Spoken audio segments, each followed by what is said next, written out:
Hey guys, Norm here with Austin Mobile Glass. Today we're going to do a windshield crack repair. This is a long crack on a Toyota windshield, and you can see it right there. You can see the little white spot here where it impacted originally and just moved its way up. So we're going to drill right at the end and keep it from growing. Hopefully we'll catch it with the first try. I'll show you the entire process. Okay, I have my tools out.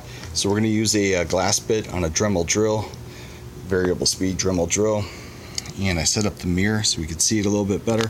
What I'm going to do is attempt to drill just beyond what the eye can see, where the crack looks like it's headed. If I catch it just right, we'll be good the first time round.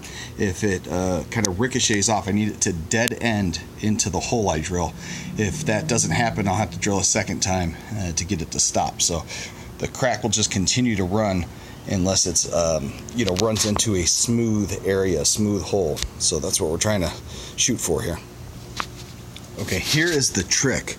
Now if you look at this really closely, you will see that the end of that crack, instead of going straight, it curves just slightly. Just a slight curve. I can get it to focus. So you see at the very end, it's going to move to the left. So I am drilling to the left of it just a little bit. That's what you got to catch.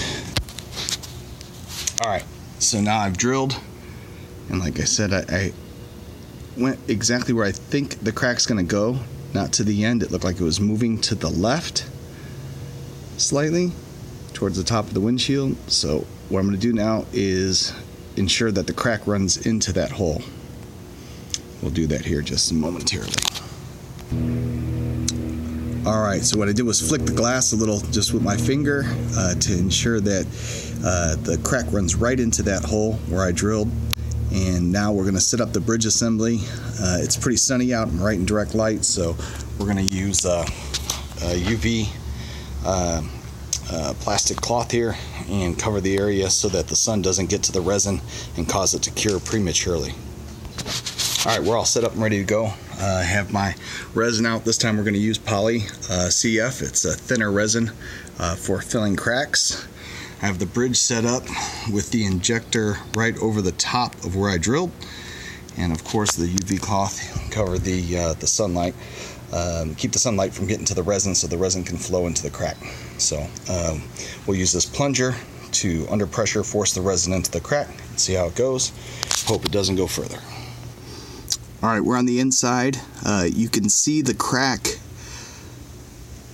and where the resin's flowing in from the left there, where the crack seems to disappear.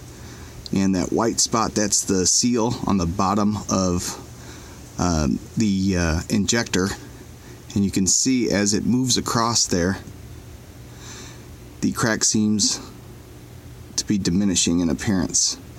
So the resin will continue to flow through that crack, hopefully really far, because the further it spreads, the less noticeable the crack is. Customer was just interested in stopping it. He wasn't really worried about filling it all the way, but we'll do the best we can and let the resin do its job. I'll probably wait a good 5 minutes before we move on to the next step, and that would be curing the resin, allowing the resin to harden. Alright, so far so good.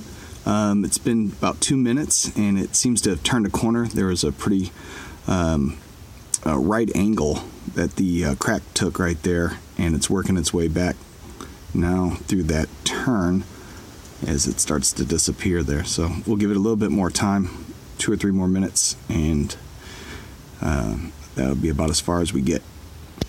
Okay, we set the bridge up right where the rock impacted at the base. You can see how it filled in mostly from where I drilled. It kind of stopped right there in the middle. And then you can see, except for some air bubbles, you can see where the resin came from the impact point and worked its way all the way back to that elbow there. So the majority of this,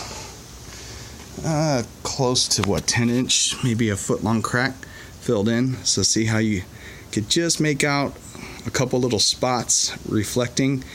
That's where there's air catches in with the resin. So even though he didn't ask for it, we went ahead and did it. As much as we could just from where the rock impacted and where I drilled.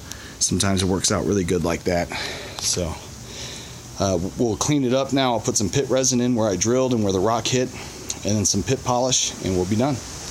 Alright, it's all cleaned up. Pretty hard to see. You can make out a crack right there where the windshield wiper is. That's the spot that didn't fill perfectly. Right here is where I drilled. Not very noticeable. It will not spread. You can also see a little bit of it faded right there where it caught some air. Structurally, we saved this windshield. It will not have to be replaced. And aesthetically, it does look a lot better than it did. That's the spot where I drilled. You can see along the line, that's the spot that did not fill with the resin. And then there's some spots right there that caught air. And then the original impact point is down here. Kind of hard to see right there. And we got all that to backfill. Really nice. That's why it's hard to see it once it's filled in. So if you guys need help with windshield repair replacement, just give us a call. Mobile Glass 800-557-3078. Thanks.